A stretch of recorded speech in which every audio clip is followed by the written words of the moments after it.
Hey everyone, welcome back to another YouTube video. To log in into the Westpac app on your phone, first start by opening the Westpac mobile banking app. Then you're going to go ahead and click on the setup an app and then click next. After that, click allow while using the app, then allow notifications.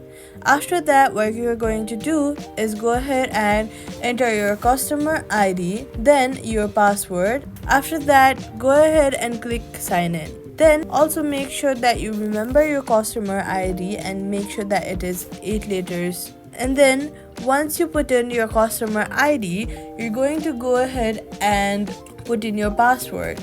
Then, if you have a Face ID or fingerprint enabled, you can use it instead of typing your password.